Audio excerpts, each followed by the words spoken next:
saya orang praktek, orang lapangan, sering bertemu dengan banyak orang gitu kan, sehingga ngomongnya kadang-kadang suka terbawa-bawa orang-orang gitu. Kalau saya lagi banyak berkomunikasi di Bogor, ya saya kadang ngomongnya Sunda gitu ya.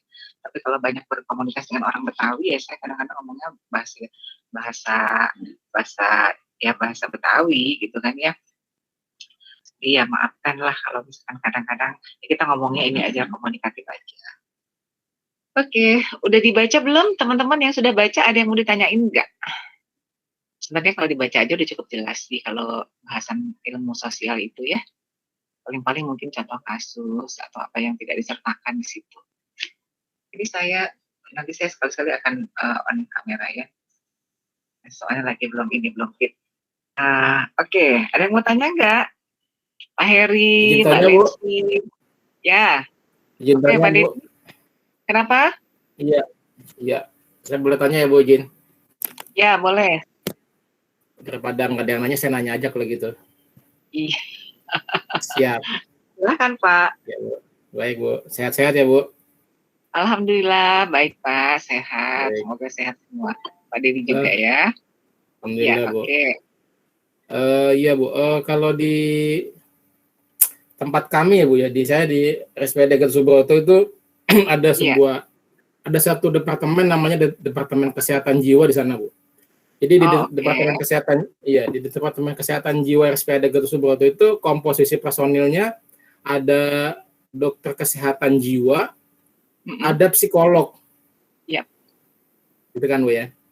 Ya. Nah, sebenarnya yang membedakan antara dokter spesialis kesehatan jiwa dengan psikolog itu apa sih, Bu, bedanya, Bu? Ya. Artinya kan dia kan punya saya nggak tahu apakah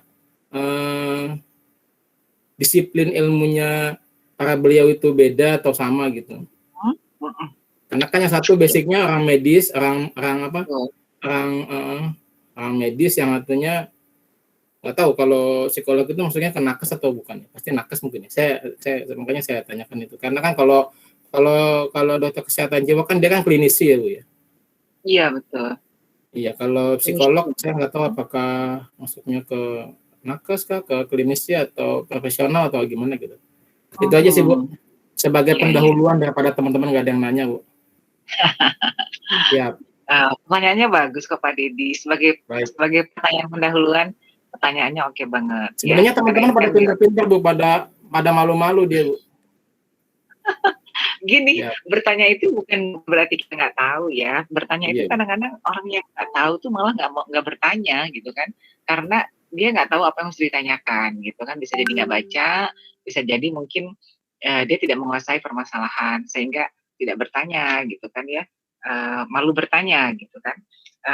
Tapi biasanya kalau di kita itu orang yang bertanya justru orang yang mengetahui sesuatu gitu kan. Dan dia berani mengakui ketidaktahuannya gitu kan. Terhadap hal lainnya gitu ya. Jadi justru orang yang bertanya itu kan, orang bertanya kan memerlukan keberanian. Kemudian orang bertanya itu juga memerlukan proses berpikir kan gitu ya. Jadi saya sangat appreciate ketika ada yang bertanya ya dalam hal ini Pak Deddy. Oke. Ya. Dulu waktu saya ngajar kebidanan atau para bidan tuh sering saya di awal sering bicara tentang ini gitu ya.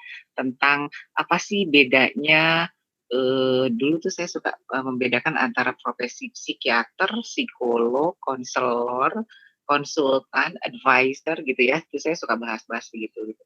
Karena sering ditanyakan dulu. Tapi akhirnya saya nggak terlalu inilah gitu karena sekarang kan sudah berbeda, sudah bergeser gitu. Konselor itu banyak gitu. Tidak semua psikolog itu menjadi konselor. Ada juga yang jadi ASN kan, dan dia nggak menerima klien gitu ya. Dia bekerja sebagai ASN, mungkin dia di HR, di bagian kepegawaian, dan dia berkutat dengan administrasi kepegawaian. Itu kan berarti dia nggak menjalankan fungsi konselornya gitu ya. Tapi tidak semua konselor juga itu adalah psikolog gitu ya. Contohnya kayak konselor laktasi, konselor adiksi, konselor HIV gitu kan ya, konselor KB gitu kan, itu juga nggak punya latar belakang ilmu psikologi gitu ya. Nah, kalau konsultan itu apa gitu ya? Kalau konsultan itu kan orang-orang yang memberikan jasa konsultasi. Jadi bisa dari berbagai bidang keilmuan gitu ya.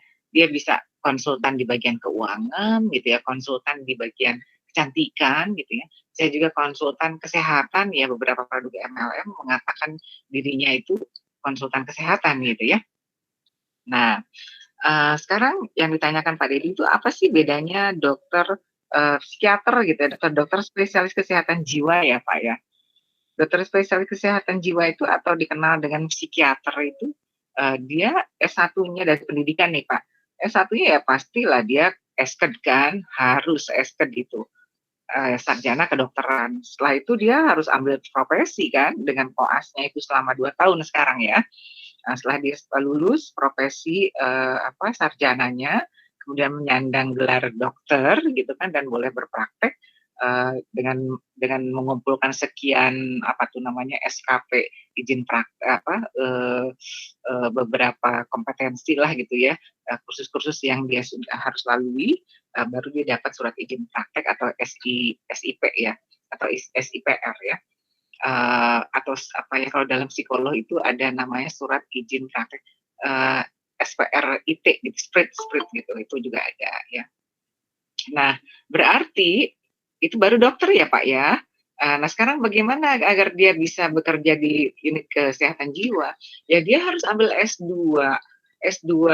ambil spesialisasi dari profesi, bukan S2 biasa, tapi ambil spesialisasi kedokteran jiwa.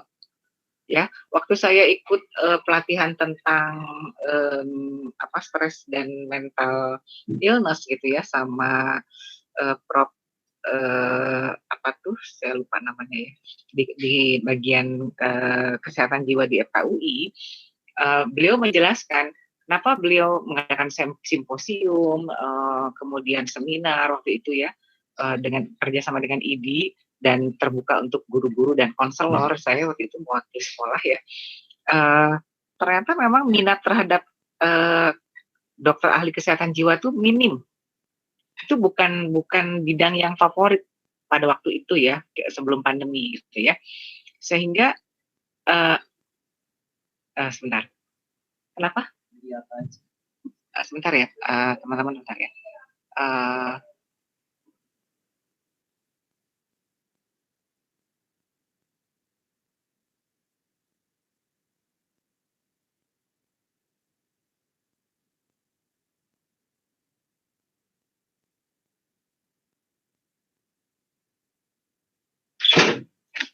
Anak saya mau pergi, minta dulu apa. Oke, jadi dia itu dia bercerita minim sekali gitu ya yang mau belajar tentang kesehatan jiwa. Kebayangkan kalau prakteknya teman-teman kalau ahli kesehatan jiwa atau dokter spesialis jadi koasnya gitu kan. Kebayangkan di rumah sakit, kita kan ngebayanginnya rumah sakit jiwa Grogol dulu tuh yang terkenal ya. Mungkin Pak Di kalau pergi ke unit kesehatan jiwa, saya nggak tahu kalau di RSPAD ada nggak ya, ya pasien-pasiennya pasti adalah yang dirawat gitu ya, atau di sanatorium Dharma Wangsa Banyak, Bu. gitu ya. Banyak, Bu, di sana ya. kan banyak anggota prajurit yang kita yang gangguan Jiwa ya kesehatan Pak ya. jiwanya, Bu, pasca tugas operasi dari Papua, dari Aceh, operasi tempur. Pasti ada trauma kan. Trauma Iya, healing. iya pastilah ya. Jadi dia itu memang mengambil spesialis, dia dokter umum yang sudah mengambil profesi ya, kita sebut dokter umum. Dia mengambil lagi S2 profesi, yaitu ambil kesehatan jiwa gitu ya. Nah kesehatan jiwa itu juga saya nggak tahu nih, ada lagi yang ambil subspesialis lagi. Kalau penyakit dalam kan ada subspesialisnya, misalnya gastroenterologi gitu kan, atau kardiologi gitu ya. Nah di spesialisnya kesehatan jiwa ini gitu ya, ada juga gitu ya, tapi saya belum tahu, tapi itu dibagi lagi gitu ya. Cuman kita sebut saja mereka itu adalah psikiater gitu ya. Nah sekarang kenapa ada psikolog yang berada di situ gitu ya. Nah psikolog itu tentu saja bukan psikolog seperti saya gitu ya. Psikolognya itu harus ambil psikolog yang profesi. Nah profesi itu bermacam-macam. Jadi mau ambil jurusan apa profesinya? Profesinya ada psikolog, ada profesi pendidikan, ada profesi psikologi psikologi pendidikan, kemudian ada lagi psikologi klinis ya, psikologi perkembangan, ya psikologi perkembangan itu terkait dengan tumbuh kembang anak gitu ya. Nanti dia bertugasnya di sekolah-sekolah PAUD, child center gitu ya, atau di klinik-klinik tumbuh kembang gitu ya. Dulu waktu anak saya yang sekarang sih udah 28 tahun ya, mengalami gangguan perkembangan, terus saya kan berhenti kerja nih dari radiografer karena kata bapaknya anak-anak katanya, udah kamu ngurus anak aja," gitu kan. Jadi saya bawa dia terapi gitu kan, ke klinik tuh. Nah, saya tuh bertemu dengan 3 orang, psikolog perkembangan ya, dokter ahli saraf dan satu lagi dokter spesialis anak gitu ya. Nah, itu psikolog itu psikolog profesi perkembangan. Nah, sekarang yang ditanyakan Pak Dedi itu kenapa dia ada di klinik atau di unit kesehatan jiwa, itu psikolog klinis, Pak.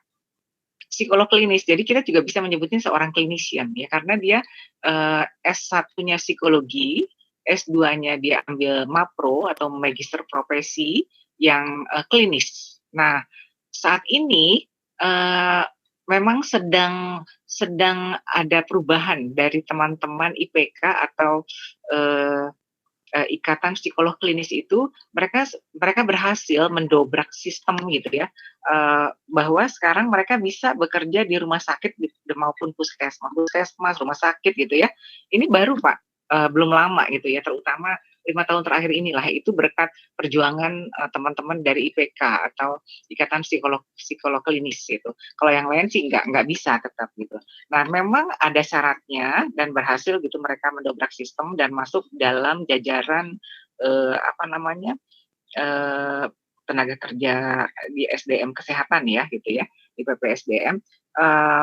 Akhirnya mereka ya sama seperti kita gitu, harus punya STR dulu gitu kan, harus dia memenuhi beberapa SKP gitu kan, dan ada syarat lain. Kalau dulu itu kalau praktek tuh hanya dari HIMSI saja, Himpunan Psikolog Indonesia, atau dari HIMSI itu kan dia persatuan besarnya. Di situ nanti ada lagi ada IPK, Ikatan Psikolog Klinis, ada lagi Ikatan Psikologi Industri yang bekerja di industri gitu ya. Nah, khusus untuk IPK, ini dia paling rajin, paling getol gitu kan, melobi Kementerian Kesehatan gitu. Akhirnya mereka berhasil gitu kan, masuk ke rumah sakit ya, itu sih Pak perjuangan. Jadi memang bedanya ya, nanti yang kalau pendekatannya perbedaannya adalah gini, kalau psikiater boleh menggunakan obat, farmakologi dan lain-lain gitu kan ya, pendekatannya kan. Kalau psikolog klinis tidak, dia menggunakan pendekatan-pendekatan psikologis maupun psikoterapi, gitu ya. Misalnya apa, ada terapi-terapi tertentu yang memang dipelajari oleh para psikolog klinis itu, gitu ya. Maupun dari mulai alat, gitu ya, tools yang mereka punya, gitu ya. Toolsnya tentu saja berupa instrumen kuesioner, gitu ya, ataupun alat-alat tes ya yang mereka punya yang hanya bisa dibeli oleh mereka dengan kode tertentu gitu kan, yang tidak bisa dimiliki oleh para konselor psikologi seperti saya gitu kan, atau para akademisi juga nggak bisa gitu kan, hanya mereka yang punya gitu ya. Jadi pendekatannya tidak menggunakan obat gitu, hanya melalui observasi, kemudian perubahan perilaku, beragam teknik perubahan perilaku, kemudian psikoterapi gitu ya, tapi tidak menggunakan psikofarmakologi, tidak menggunakan obat, sama sekali tidak. Jadi pendekatannya, izin Bu, pendekatannya maksudnya kalau dokter kesehatan jiwa itu namanya psikiater, kalau itu yang S2 psikolog itu psikolog gitu Bu? Iya tetap psikolog. Iya tetap psikolog dia. Ya, maksudnya kalau dokter kesehatan jiwa itu namanya psikiater. Betul, psikiater. Kalau yang profesinya yang S2-nya psikologi, dia namanya psikolog gitu. Iya, psikolog. Oh, sih. Iya. Karena kita suka bingung jujurli kan gitu kata anak-anak. Jujurli kita bingung Bu antara psikolog sama psikiater gitu. Padahal sama-sama nanganin masalah kejiwaan kan gitu Bu. Sebab kalau di kita nih Bu di TNI itu ya, ada tes namanya kesehatan jiwa, ada tes psikologi gitu ya Pak Heru Sujito ya. Jadi ada dua anamnesa gitu kalau boleh dibilang begitu ya. Ada dua tes kita itu kalau mau masuk tes seleksi TNI itu ada tes kesehatan jiwa, ada tes psikologi gitu. Nah, kalau kesehatan jiwa itu kalau nggak salah MMPI yang 500 soal itu Bu, Iya, yang makanya iya diulang-ulang betul. itu. 200 sudah melewati itu ya Pak ya. Iya, sampai kita Ini itu diulang-ulang. puyeng, diulang-ulang Lihat pertanyaannya pun konsistensinya Pak. Konsistensinya itu karena diulang-ulang dan kita jadi jemu kan, bosan. Sehingga iya, cenderung bosan itu kita cenderung ngasal gitu ngisinya. Padahal itu iya, bisa menjebak gitu kan. Jadi dilihat konsistensi dari jawaban kita. Sehingga iya betul. ini terlihat bahwa ada gangguan gitu. Kalau orang yang memiliki daya tahan fokus, konsentrasi maupun sehat secara kejiwaan, dikasih soal seperti itu tetap berusaha untuk tetap stabil gitu kan. Mungkin teman-teman sudah pernah tes ya. Jadi ketika teman-teman tes itu jawabannya ya sangat mudah sih sebenarnya, cuman bete aja lagi gitu kan Bete, waktunya. iya Bu, bete, betul. Dan anehnya itu satu nilai Bu, antara tes kesehatan jiwa dengan psikologi itu jadi satu nilai, namanya tes keswa gitu. Jadi tes keswa itu isinya tes kesehatan jiwa sama tes psikologi gitu. Kalau tes psikologi kan ada tes warteg tes gitu Bu, yang titik jadi apa, setengah lingkaran jadi apa, kalau nggak salah gitu. Iya, warteg tes namanya. Ya, itu yang kadang kita juga mungkin kalau teman-teman jujurnya mungkin kalau teman-teman kita nih Radio GP juga masih bingung antara bedain psikolog sama psikiater itu apa ya, paling ngomongin ya kesehatan jiwa paling gitu ujung-ujungnya gitu kali Bu. Iya. Tapi setidaknya kita ada pencerahan dari Ibu lah. Terima kasih Bu. Jadi iya Pak, sama-sama. Jadi memang MMPI itu tools yang dimiliki oleh para psikiater. Kalau tes psikologi itu biasanya ya memang ada tes-tes banyak Pak, tesnya dari mulai Wechsler, Wibis, kemudian tes kalau Wechsler aja banyak tuh, Wechslernya ada Wechsler 1, 2, 3, 4 gitu. Ada Rosah gitu ya, macam-macam. Ada yang membaca gambar gitu kan. Ada tes macam-macam Pak itu. Tapi kalau MMPI itu tools atau instrumen yang questionnaire yang itu dimiliki oleh psikiater, bukan oleh psikolog. Ya, kemudian biasanya manajemen gitu ya, itu terkait kebijakan masing-masing gitu ya, tim menggunakan tes untuk, misalnya kita membuat program, di program ini kita akan membuat tes, seperti saya di sekolah misalnya, saya akan memadukan tes psikologi dengan tes karena di sekolahnya ada sekolah anak berkebutuhan khusus gitu ya, jadi saya memadukan antara orang-orang yang lulusan PLB gitu ya, PLB itu pendidikan luar biasa dari UNJ gitu, mereka kan para konsultan pendidikan inklusif ya, atau pendidikan khusus untuk anak-anak berkebutuhan khusus, dipadukan dengan psikolog perkembangan gitu ya. Jadi ketika mereka masuk sekolah itu tesnya tuh saya desain untuk tes yang holistik itu dengan menggunakan dua tools itu gitu. Nah, sama juga tadi yang dibilang tes keswa itu, mereka memadukan dua tes itu gitu kan menjadi sarana tes untuk tujuan-tujuan yang dikehendaki. Oke, terima kasih Pak Dedi pertanyaannya. Siap Bu, sama-sama Bu, makasih Bu. Ya, silahkan. Ada lagi yang mau bertanya? Ibu, izin bertanya Bu. Silahkan. Ya, silahkan. Siapa yang mau tanya? Mbak Ana ya? Masih dulu apa gimana? Oh, ada Mbak Lensi, ada Mbak Ana. Tadi yang bertanya siapa dulu? Nggak kelihatan, nggak nampak. Boleh? Siapa aja yang mau duluan? Siapa? Mbak Ana mau tanya? Silakan. Lensi duluan. Mbak Lensi, silakan Mbak Lensi. Ya Bu, tadi saya baca di psikologi khusus itu ada yang psikologi eksperimen, di mana di sini eksperimennya kadang menggunakan hewan gitu Bu. Nah, apakah ada hewan tertentu yang diteliti atau bagaimana? Terus kenapa yang diteliti itu hewan, sedangkan itu untuk nanti mengevaluasi evaluasi ke manusianya, tapi kenapa hewan yang dijadikan bahan eksperimen gitu, Bu? Iya. Makasih. Ya. Oke, terima kasih Mbak Lensi, menarik banget pertanyaannya ya. Karena memang dari dulu penelitian penelitian di dalam apa namanya di dalam bidang keilmuan itu menggunakan hewan ya, bukan karena ya, maksudnya dari dulu kalau kita lihat runut kronologisnya dari sejarahnya dari dulu itu penelitian itu memang menggunakan binatang gitu ya. Binatang pun kenapa binatang yang digunakan biasanya macam-macam ya, dari mulai tikus, kelinci gitu kan. Terus ada lagi kera kayak gitu ya. Kera itu yang karena bukan diduga, artinya memiliki kesamaan gitu kan dalam hal beberapa aspek gitu kan, karena dia kalau menurut Aristoteles itu kan ada 3 ya. Karena psikologi ini kan membahas perilaku manusia dan hewan gitu, karena ada kaitannya, ada kesamaannya gitu antara perilaku manusia dengan hewan menurut para ahli gitu ya. Kalau teman-teman baca itu di definisi-definisi ya, banyak sekali yang mengatakan, beberapa ahli ya di bukunya mengatakan itu tuh jadi science gitu ya, sebuah ilmu yang mempelajari gitu kan, bahkan memprediksi sebuah perilaku, bagaimana perilaku itu akan muncul gitu kan, penyebabnya, terus bagaimana dia akan memberikan respon, itu sudah diprediksi gitu dengan dengan serangkaian percobaan gitu ya, yang dilakukan baik kepada terutama kepada hewan kalau dalam psikologi eksperimen ya. Karena dalam kurun waktu berikutnya gitu ya, eksperimen ini kemudian dibatasi karena tidak etis kalau ketika menggunakan manusia gitu ya.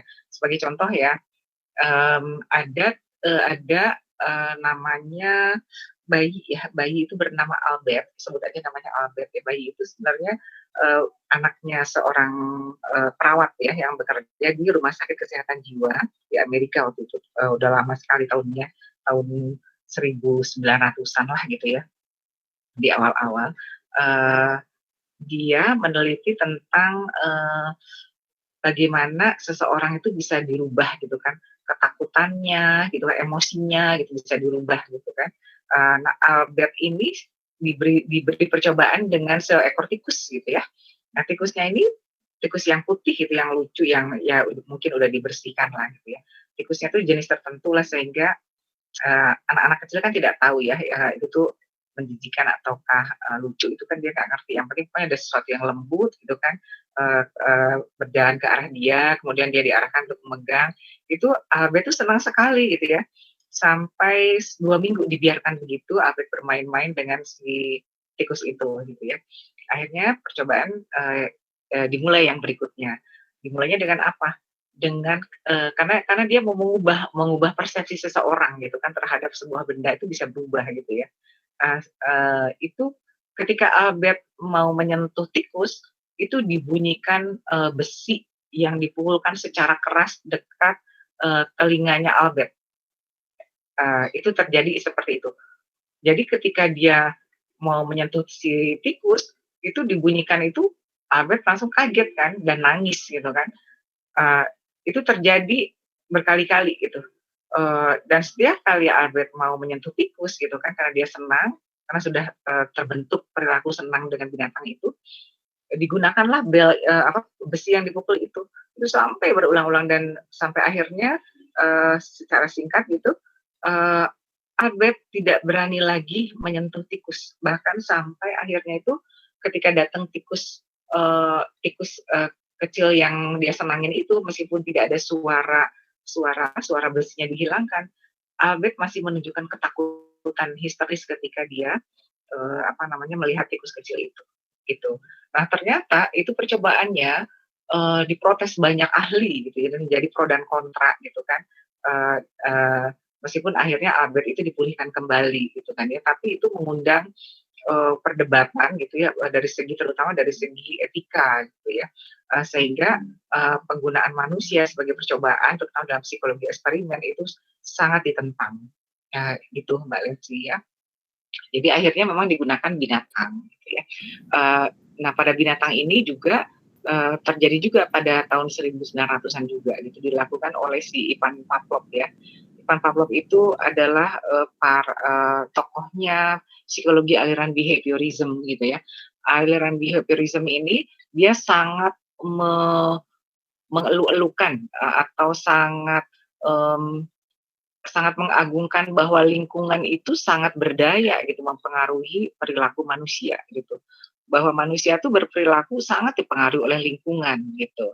Sebenarnya omongan ini omongan yang menentang salah satu tokoh lainnya yang sebelum mazhab ini gitu, yaitu Sigmund Freud. Nah, si Freud ini mengatakan bahwa perilaku manusia itu dipengaruhi oleh masa lalu gitu ya, dan ketegangan-ketegangan yang terjadi di dalam dirinya di masa lalu, katanya gitu.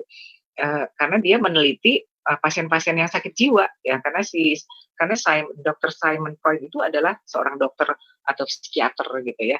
Jadi dia bangunlah teorinya tuh dari ketidaksadaran, dari unconsciousness gitu ya. Nah, kemudian oleh para ahli dari behaviorism itu menentang, nggak mungkin menumbuhkan teori, menegakkan teori dari ketidaksadaran, dari orang-orang sakit. Ini tentang perilaku orang normal gitu kan, jadi harus dibangun dari kesadaran, yaitu dia lebih mengedepankan bahwa lingkungan sangat berpengaruh untuk membentuk perilaku manusia gitu ya. Bahkan J.B. Watson, temannya Pavlov juga, dia sampai bilang begini, beri aku 1000 bayi dan aku akan mengubahnya menjadi seorang polisi, seorang dokter, seorang bankir, bahkan seorang perampok bank sekalipun gitu. Saking dia ya dia sangat mengagungkan teorinya sendiri ya, yang teori-teori behaviorism dan menolak teori-teori yang dikemukakan oleh ahli-ahli dari aliran psikoanalisa gitu. Gitu Mbak Lensi ceritanya ya. Kenapa memang nggak etis ya, tapi ya itulah riwayatnya seperti itu gitu, dari dulu gitu. Oke. Ibu. Ya. Kenapa Mbak? Apakah sampai saat itu apakah saat ini masih menggunakan eksperimen dengan hewan atau bagaimana? Dan sempat saya baca juga Bu, penelitian itu memang harus berulang, maksudnya sudah ada yang meneliti sesuatu, nanti untuk penelitian selanjutnya harus ada korelasinya antara penelitian yang saat ini dengan yang penelitian terlebih dahulu. Iya betul. Kan kita juga begitu kan, kalau kita lagi bikin tugas akhir, teman-teman nanti bikin tugas akhir juga gitu kan. Kita harus mengacu, kan sebelumnya kita kan akan mencari permasalahan, rumusan masalah kan. Ketika kita sudah menemukan masalah tersebut yang akan diteliti, kita merumuskan masalah itu kan dalam penelitian gitu ya. Kemudian kita akan mencari penelitian-penelitian terdahulu yang sudah dilakukan gitu kan. Kita akan cari itu. Jadi penelitian itu memang berulang. Nah, ketika kita akan meneliti, kita akan ditanya, sudah ada belum ahli-ahli atau peneliti lain yang meneliti ini. Ketika kita mencari tahu ternyata tidak ada, itu akan sulit kita membangun teorinya karena kita berarti dari awal sekali gitu ya. Contohnya ya, teori tentang kecanduan, karena memang di yayasan tempat saya berkiprah itu memang kita banyak menangani anak-anak sekolah gitu yang diduga gitu kan kecanduan pornografi gitu ya. Kemudian kita mendatangkan ahli itu namanya Mark Castelman, itu disponsori oleh pusat inteligensia di Kemenkes ya waktu itu ya, di dinas kesehatan. Yang di nasional saya itu apa Kementerian Kesehatan ya, di Kemenkes gitu, tapi di pusat inteligensianya gitu ya. Akhirnya kita didanai mendatangkan ahli yang namanya Mark Castelman. Dia seorang dokter psikologi tapi dia S3 gitu kan. Kemudian ada Randy Hyde itu seorang clinician, dia tuh psikolog klinis gitu ya. Kemudian ada satu lagi sama ini dokter psikiater kalau ini ya, Dr. Donald Hilton gitu ya. Dia memang yang saya mau ceritakan tadi pertanyaannya Mbak Lensi itu ya, memang ketika kita mengatakan bahwa pornografi itu merusak otak gitu ya, dan pornografi itu menimbulkan kecanduan, itu kan ditentang kan oleh orang-orang di Indonesia gitu kan, nggak ada yang percaya. Jadi ketika membawakan paparan presentasi temuan anak-anak yang kecanduan, orang tua tuh nggak terima gitu kan, kenapa gitu kan, anak saya nggak begitu, nggak mungkin, ini emang bener ada kecanduan, apa indikatornya kecanduan gitu kan. Akhirnya ketemulah kita dipertemukanlah gitu ya, dengan para ahli ini dan mereka sudah meneliti itu. Dan ketika dilihat jurnal-jurnal penelitiannya memang di Amerika sudah banyak gitu ya yang meneliti tentang pornografi addiction, bahkan ada organisasi namanya WUPA. WUPA itu The Wife of Pornography Addiction gitu ya. Jadi ketika itu tidak ada penelitiannya, sepertinya itu hanya asumsi gitu kan, hanya tidak dianggap sebagai sebuah kasus gitu ya. Hanya mengada-ada atau kekhawatiran kita saja yang asumsi-asumsi belaka gitu. Jadi pengulangan dalam penelitian itu memang penting gitu kan. Yaitu mungkin proses ilmiah ya Mbak Lensi ya. Dan kita harus tunduklah karena ketika kita mengkaji sebuah ilmu gitu kan, kita harus tunduk pada prosedur ilmiah gitu kan untuk membuktikan approve gitu kan, untuk melakukan pembuktian bahwa ya memang itu ada penelitian terdahulunya gitu, sehingga kita merupakan bagian dari teori itu. Nah dari penelitian yang sudah itulah kita akhirnya mencari teori apa yang dikemukakan, kemudian kita buktikan dengan penelitian kita sesuai atau tidak. Ya, itu mungkin Mbak Lensi. Nanti teman-teman di 4 itu ada penelitian ya atau tugas akhir? Tugasnya kenapa Mbak Lensi? Ada satu lagi Bu pertanyaannya tadi. Ya. Apakah sampai saat itu masih menggunakan hewan untuk penelitian atau gimana Bu? Ya, masih. Dalam psikologi atau dalam apa? Ya, dalam psikologi eksperimen. Masih. Nah, kalau kita kan nggak punya pusat penelitian psikologi ya. Kalau di Indonesia sih psikologi eksperimen tidak terlalu dikembangkan ya. Tapi karena dasarnya kan di awalnya tuh memang penelitiannya di laboratorium tuh memang dengan binatang ya. Dulu tuh tahun 1870-an lah, 1879, Wilhelm Wundt itu kan memang mendirikan pusat laboratorium psikologi gitu, dan itulah pertama kali psikologi berpisah dari ilmu filsafat dan dia mulai memiliki objek untuk diteliti. Nah, objek yang pertama itu adalah memang binatang. Dan itu masih terjadi sampai sekarang gitu ya kalau untuk psikologi eksperimen. Kalau di Indonesia itu psikologi eksperimen tidak terlalu dikembangkan ya. Lebih banyaknya psikologi sosial, psikologi klinis, perkembangan gitu ya. Eksperimen itu jarang ya, karena dia biasanya menjadi ruang lingkupnya para akademisi ya, tapi juga para akademisi akhirnya dibagi-bagi lagi, mereka banyak di perkembangan sosial, malah sekarang fenomena sosial tuh lebih menarik ya karena beragam gitu ya. Ada tokoh yang namanya Zimbardo, itu malah dia melakukan eksperimen.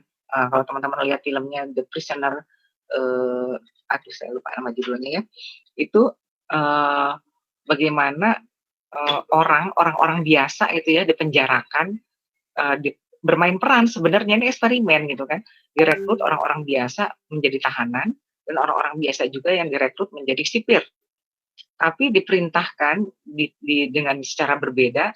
Yang satu harus menjadi sipir benar-benar sipir yang baik gitu, sipir yang baik itu yang bukan yang baik, dikondisikan oleh Zimbardo itu sipir yang galak gitu kan, kejam gitu kan, sering ya pokoknya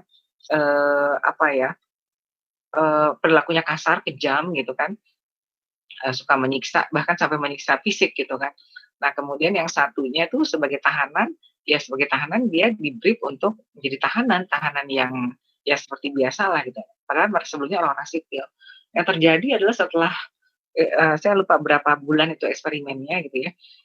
Tapi kemudian gagal karena ternyata para tahanan itu mengalami stres gitu kan. Dan itu diprotes gitu kan oleh para ilmuwan lainnya gitu ya. Ya artinya kalau ke manusia itu memang berisiko seperti itu. Meskipun mereka dikasih uang, dikasih apa gitu ya, sebenarnya ribut terlibat dalam penelitian gitu. Ya karena itu dengan binatang tuh masih dikembangkan sih, masih digunakan. Gitu ya, sampai sekarang. Kalau teman-teman mau cek itu, kalau filmnya mungkin udah nggak ada kan, udah lama ya. aduh saya lupa nih namanya ya, pokoknya Zimbardo apa Prisoner gitu deh. Ya nggak ada filmnya yang utuh tuh mungkin udah nggak ada gitu ya. Tapi mungkin kalau di YouTube itu ya ada trailernya lah. Ya kalau mau penasaran gitu ya dilihat boleh. Oke. Cukup ya Mbak Lensi. Iya. Tadi siapa lagi? Iya, Sami. Ya Bu, izin Bu, Anin mau bertanya Bu. Ya, silakan Mbak Anin. Bertanya apa? Kita masih di itu ya, dengan materi satu ya, jangan dulu ke masalah yang lain-lain. Karena masih ada sekian. Tadi kan lanjut pertanyaan dari Pak Dedi terkait dengan tes ya untuk psikotes orang itu sebenarnya bisa kelihatan nggak sih Bu kalau misalkan dia apakah dibuat jelek atau memang sengaja gitu Bu? Kelihatan. Kalau psikolognya pasti tahu ya, karena kan dia kan tes itu kan dia punya apa ya, punya kategori ya, punya gini, ada yang kalau anak-anak itu misalnya ada yang tentang bahasa gitu, ada yang tentang pengetahuan tentang berhitung, ada logika gitu ya, ada kemampuan verbal atau bahasa ya, ada juga kemampuan apa ya, satu lagi tuh menyimpulkan atau problem solving juga ada. Nah itu ketika 5 aspek tersebut tidak sinkron gitu kan, itu pasti ada jawabannya yang dibuat-buat atau mungkin dibagus-bagusin gitu ya, ketahuan.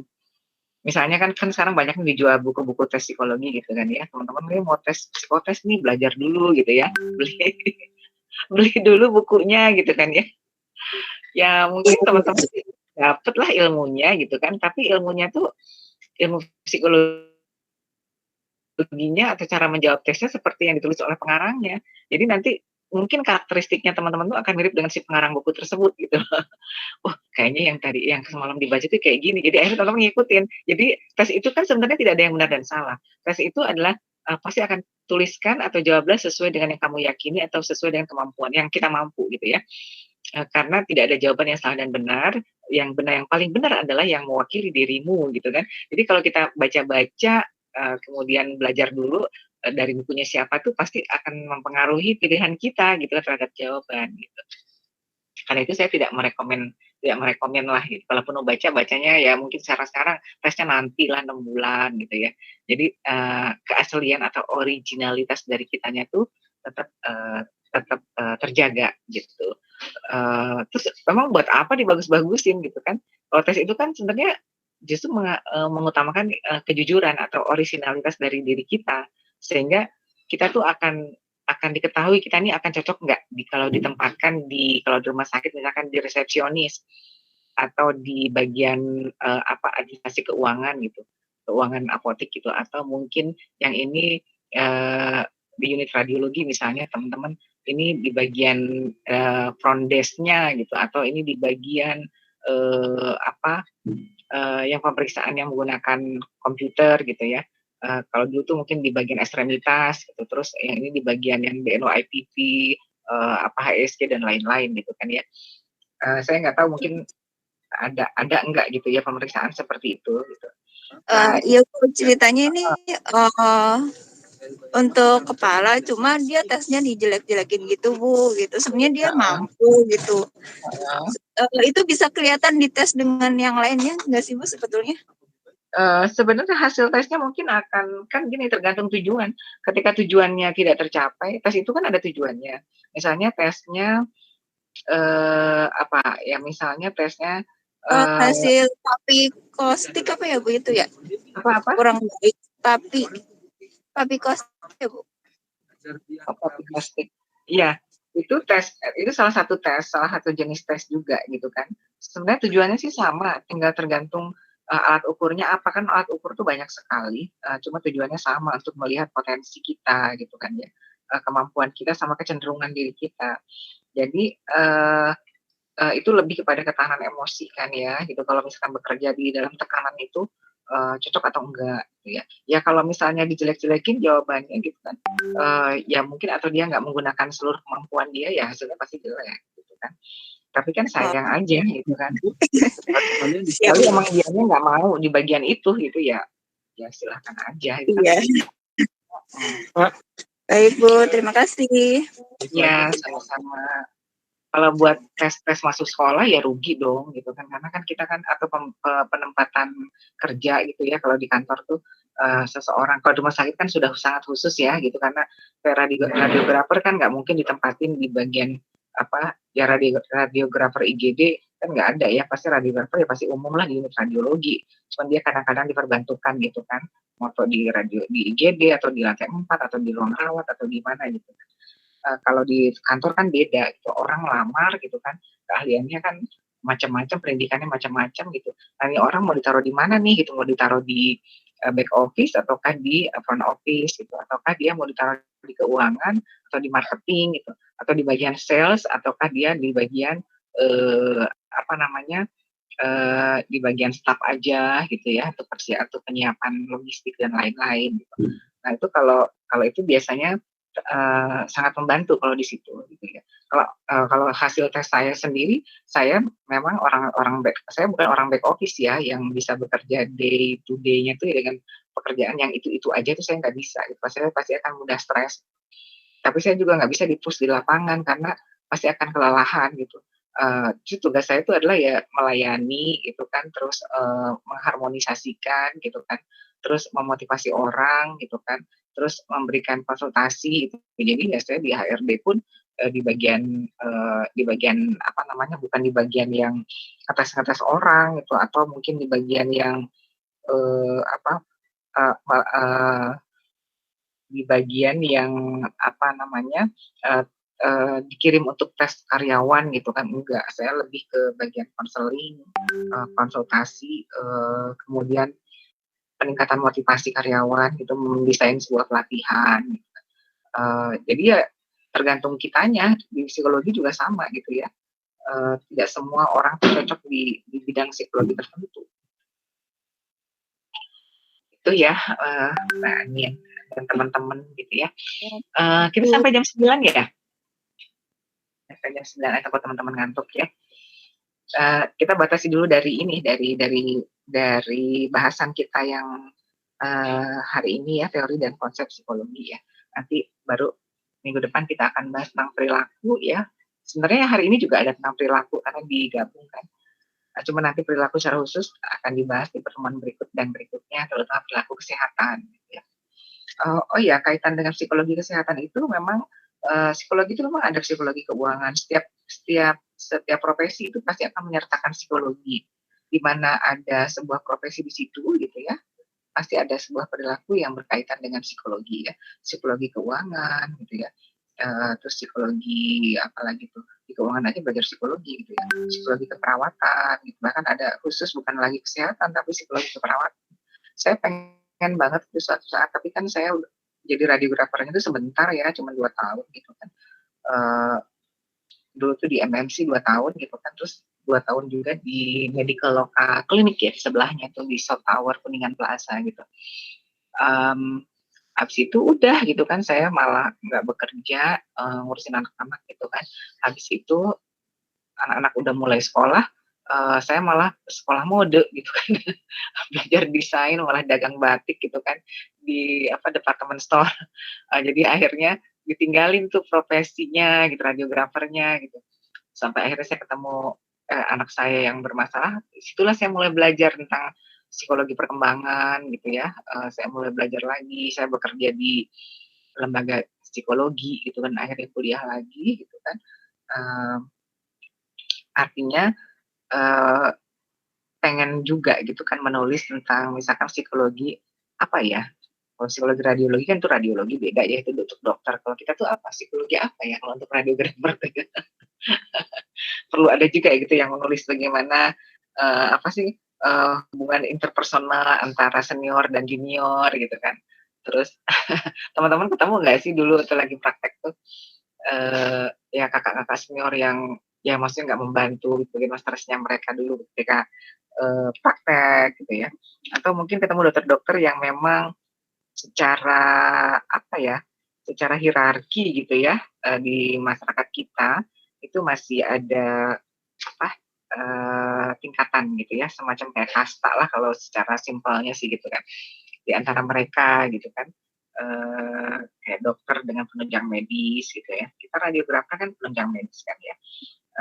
Dulu tuh di MNC teman-teman saya seangkatan tuh banyak juga yang belok gitu, akhirnya pada ngambil S1 keuangan, ada yang Pak Kosasi tuh adik kelas saya, dia ambil S1 ke akuntansi malah ya, terus dia bekerja di konsultan keuangan. Pak Etom Katamsi, dia juga ambil, dia kan kemudian di Manggala Klinik ya, terus dia ambil kuliah apa ya, saya lupa terakhir tuh.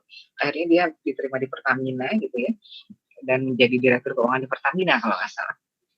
Nah, gitu ya, termasuk teman seangkatan saya Pak Paturoji gitu ya, dia juga sama tuh, radiografer, dia juga belajar, dia belok itu kan kuliah lagi, akhirnya dia bekerja di rumah sakit Pertamina yang di Bypass ya, kalau nggak salah yang terakhir saya dengar tuh sama di direktur keuangan juga. Jadi ya ini ya teman-teman juga punya banyak pilihan lah gitu ya setelah D4 ini mau kemana gitu kan. Dulu kenapa begitu? Karena kalau sekarang mungkin beda. Kalau dulu itu yang diutamakan untuk menjadi unit gitu ya, kepala unit, supervisor, paling jadi supervisor. Unit itu dokter pasti gitu ya. Apalagi floor manager gitu kan ya. Itu udah pasti harus dokter gitu. Jadi profesi radiografer itu seperti tidak punya karir gitu ya. Karir secara struktural itu tidak ada gitu ya. Itu yang membuat teman-teman dulu tuh banyak yang belok gitu ya. Kalau saya kan memang bukan belok, kalau saya kan memang berhenti gitu ya. Ya karena ada apa namanya, ya saya nggak tahu juga ya dulu anak saya kenapa ya, pada saat hamil itu memang udah nggak, artinya saya udah nggak bekerja gitu ya, kalau memang dikaitkan dengan radiasi. Mungkin nggak juga sih gitu ya. Anak saya tuh ADHD gitu ya, attention deficit hyperactive disorder gitu ya. Jadi ya bermasalah lah dalam perkembangan sehingga akhirnya saya harus fokus ngurusin anak gitu, ngurusin dia gitu kan. Ya sampai sekarang sih akhirnya sudah selesai gitu kan, sudah mau menikah gitu ya. Saya harus ngomong nih sama calon mantu saya bahwa anak saya berkebutuhan khusus gitu. Karena banyak banget yang begini loh, para istri maupun para suami gitu kalau cerita, kalau di ruang konseling tuh gitu, terutama di kantor gitu kan. Kenapa ya Bu ya gitu, suami saya gitu, biasanya ibu dia suka ngeluh kan, dia mengeluh tentang perilaku keuangan suaminya, kemudian bagaimana, soal disiplin, dia gitu perilakunya, terus saya lihat ternyata ini kayaknya si bapak ini dulunya berkebutuhan khusus gitu kan, karena dia tuh diomongin berkali-kali pun dia nggak ini juga gitu kan, nggak bisa dia terima gitu, nggak beda cara berpikirnya gitu. Terus saya kasihlah dia semacam kayak kuesioner gitu untuk mendeteksi apakah seseorang itu memiliki ADHD terutama gitu kan ya, atau autis ringan gitu kan. Ternyata begitu dia baca banyak checklistnya gitu kan, oh ini mirip sama suami saya. Jadi artinya jangan stres dulu, mungkin dia memang memiliki kekhususan gitu kan. Ketika kekhususan itu kan kita nggak bisa ubah ya, kita hanya bisa memahami dan akhirnya membantu dia gitu kan. Karena ya barang-barangnya banyak ketinggalan gitu kan, sementara kita udah marah-marah gitu ya, barang mahal beli segala macam tuh nggak pernah disimpan dengan rapi ya, memang karakteristiknya begitu gitu ya maksudnya ya itulah gitu, sekarang ini malah cenderung lebih banyak kayak anak-anak yang berkebutuhan khusus gitu.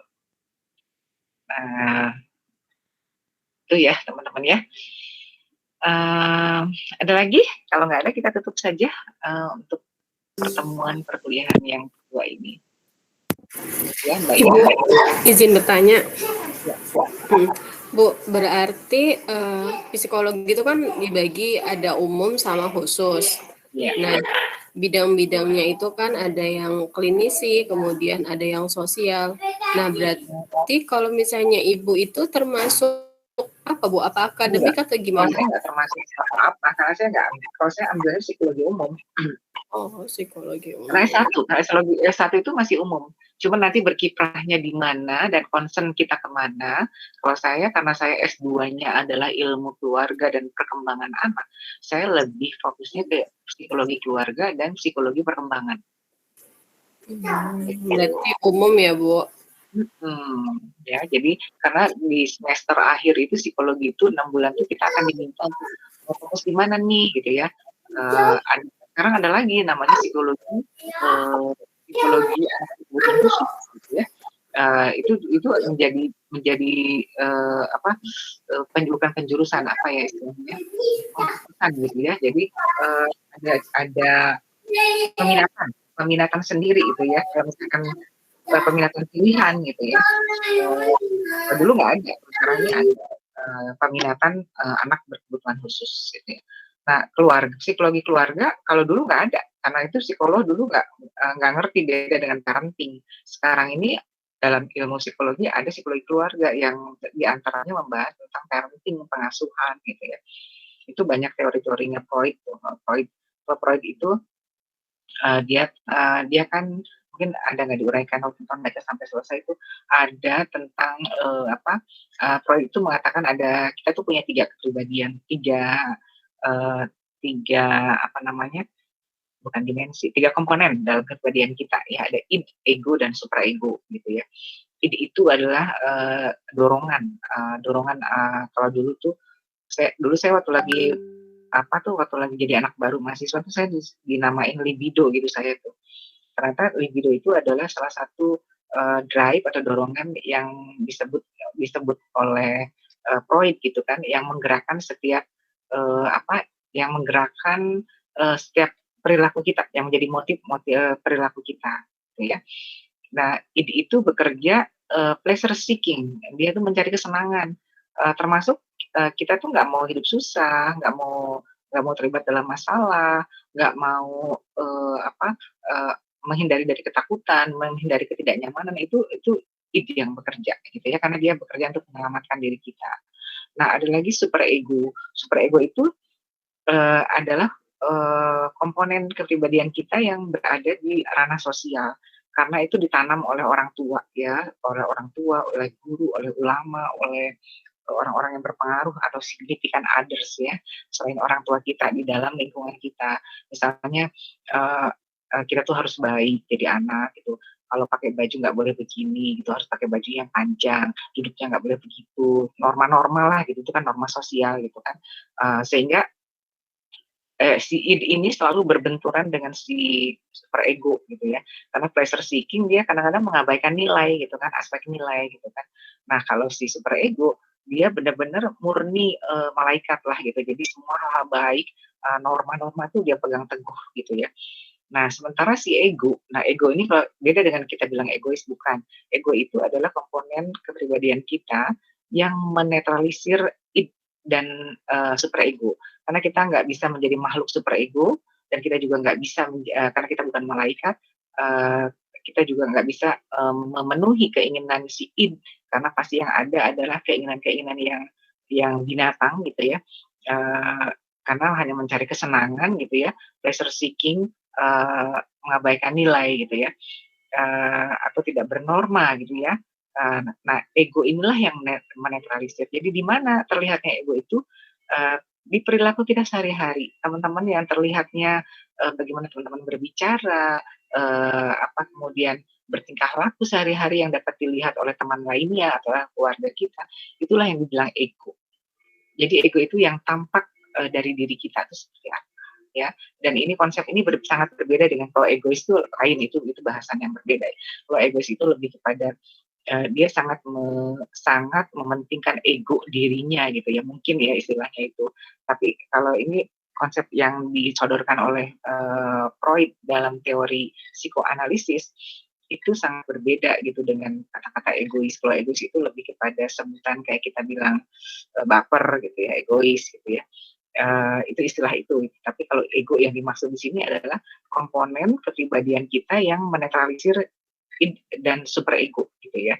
Karena itu ketika ada masalah itu anak-anak nakal atau anak-anak remaja yang nakal itu, saya suka bilang gini, ini kekurangan superego gitu ya, artinya nggak ada norma, nggak ada nilai, nggak ada batasan yang ditanam oleh orang tuanya atau mungkin oleh gurunya gitu kan, itu karena apa gitu kan ya, mungkin, karena dia misalnya orang tuanya, ibunya meninggal misalnya gitu, jadi dia tinggal sama nenek tapi dibebaskan, dikasih kebebasan penuh, nenek kan banyak sayangnya tapi nggak ada disiplin, minim disiplin gitu ya. Jadi dia super egonya nggak bertumbuh gitu ya, terlalu banyak, id-nya gitu ya, jadi dia berbuat semena-mena, makan, dipenuhi apa saja bahkan belum lapar sudah tersedia makanan, bahkan selalu ditanyakan, "Adek mau makan?" gitu ya, makan terus yang ditanyain gitu kan. Jadi id-nya terus yang dipenuhi gitu ya. Nah kita sebagai orang dewasa kita harus bijak, karena kita harusnya sudah memiliki super ego yang kuat, yang ajeg gitu ya, untuk apa namanya, menetralisir id gitu ya.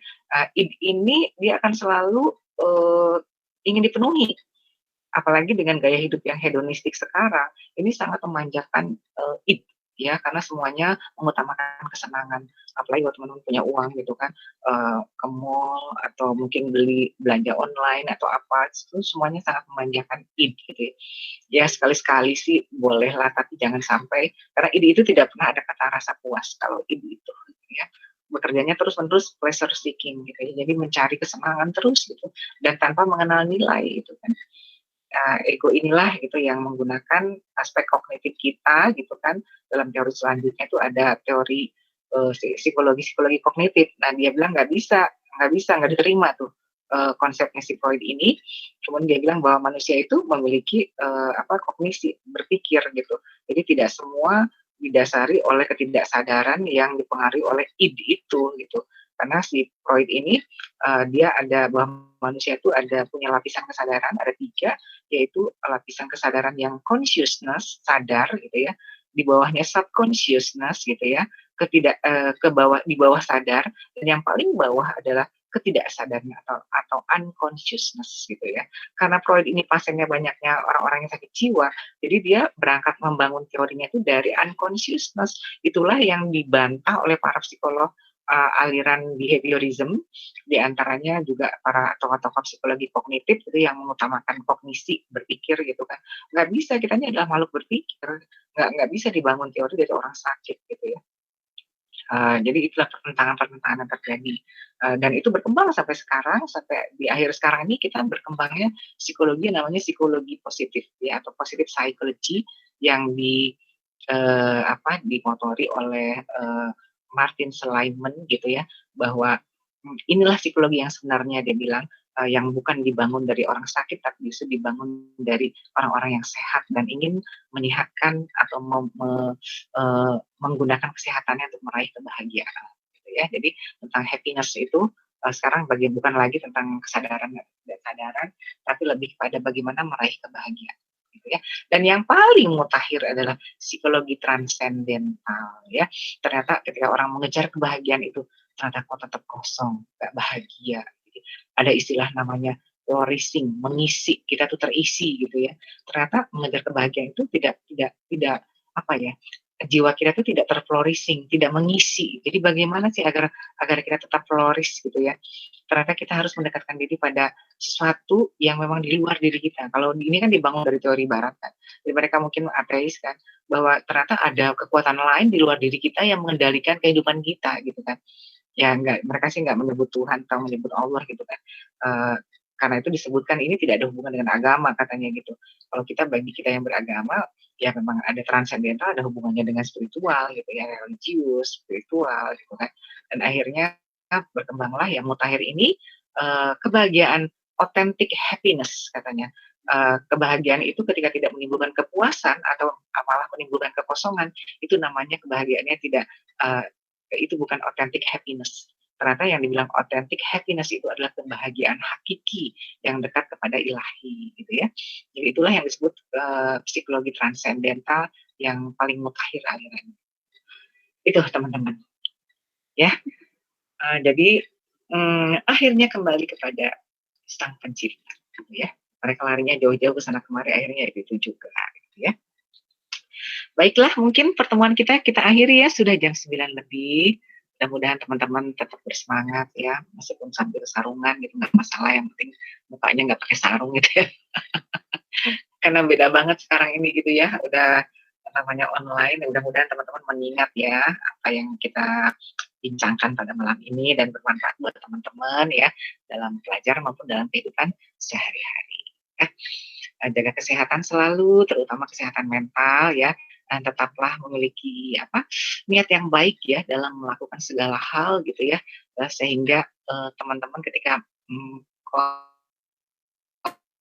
komitmen atau istiqomah ya melakukan sesuatu karena memang ingin berbuat baik gitu ya, semata-mata ingin berbuat baik, semata-mata ingin menolong, sehingga teman-teman akan berkurang rasa sakit hatinya gitu ya, kecewa kepada orang, karena yang teman-teman lakukan ya memang semata-mata ingin menolong, ingin berbuat baik saja. Kalau orang yang nggak terima ya sudah gitu kan, karena pertolongan itu akan disebut sebuah pertolongan ketika dia atau orang yang kita tolong itu membutuhkan. Tapi kalau orang itu tidak membutuhkan, itu bukan pertolongan buat orang itu, tetapi justru itu adalah pertolongan untuk diri kita, karena kita ingin memberi. Tapi orang yang ditolong itu nggak butuh diberi. Jadi tidak boleh memaksa meskipun kita untuk menolong orang lain. Gitu ya teman-teman ya. Baik, kalau begitu kita akhiri pertemuan pada hari ini. Mohon maaf lahir batin kalau ada salah-salah. Mohon maaf saya dari tadi nggak muncul ya, nggak apa-apa ya, hari ini lagi nggak cantik soalnya. Nanti aja kalau lagi dandan. Selamat malam, selamat istirahat, dan semoga bermanfaat. Assalamualaikum warahmatullahi wabarakatuh.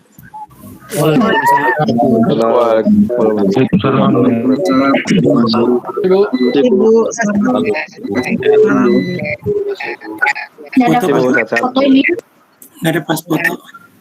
Ya, silakan. Foto sudah dipoto. Sudah dipoto. Oh, sudah ya. Oke, silakan. Ya, silakan. Terima kasih. Ya. Assalamualaikum. Makasih ya. Izin live. Assalamualaikum. Ya. Waalaikumsalam.